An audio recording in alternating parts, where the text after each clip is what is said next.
Hey guys, it's Jess, and today I'm here to do a book review on The Iron Queen by Julie Kagawa. So, The Iron Queen is the third book in the Iron Fae series.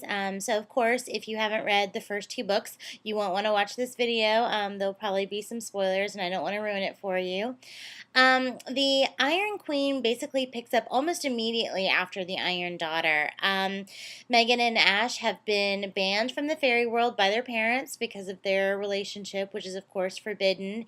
And Megan is looking forward to sort of going back to her regular life and back to her family. And she and Ash are trying to figure out, how they're going to incorporate him into all of that. And then they get to Megan's house, and the Iron Fae are waiting for them. And there's an attack, and Megan realizes that until everything is, until they destroy the false Iron King, Megan's not going to be safe. Her family's not going to be safe.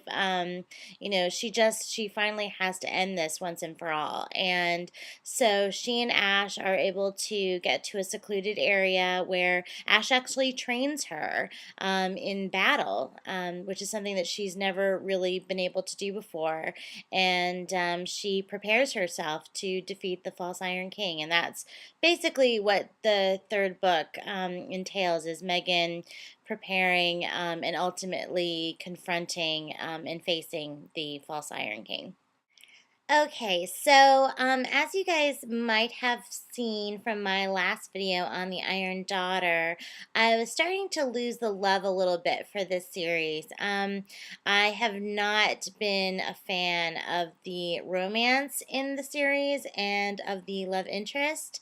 So because the second book really concentrates on that relationship, it was a little harder for me to enjoy. And even though I still liked a lot of the aspects of the series itself, I really was not feeling the romance. But I'm happy to report that I really did like the Iron Queen much better. I've had to accept the fact that I don't know if I'm ever going to really love this relationship between Megan and Ash. I think, sometimes you just click with a love interest, and sometimes you just don't. And in this particular case, he's just not my chosen type of guy. But I did start to see some moments, some real moments between them in this particular book. So at least I could buy the relationship more. For a while I didn't understand why they were together at all, because it didn't seem like they really provided much for each other. But I definitely did see more moments like that, where you could see that they genuinely care about each other, that they're genuinely trying to help each other, understand each other, all of that. So it did make the romance a lot more palatable in this book. Again, I still really love a lot of the aspects of the story itself. The Iron Fae continues to be sort of fascinating, and I really, I love when there are these big battle sequences. I don't know, it's exciting. I'm still loving so many of the characters. So in general, I really liked this book, and I'm excited to read The Iron Knight, which I believe is coming out next year.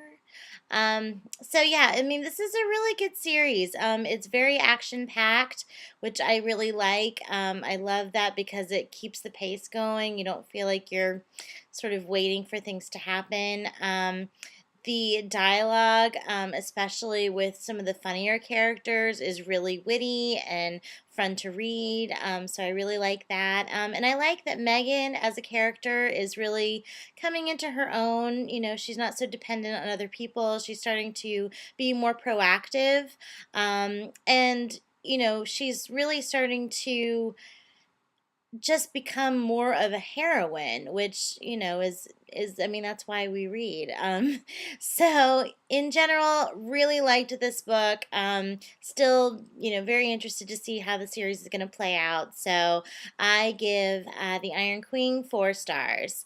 Definitely enjoyed this more than the Iron Daughter, and again, I'm slowly warming up to the romance. It's definitely not going to be my favorite pairing of all time, but they're okay. I'm liking them all right. So anyway, 4 stars for the Iron Queen. I hope you enjoyed this review, and I will see you next time. Bye.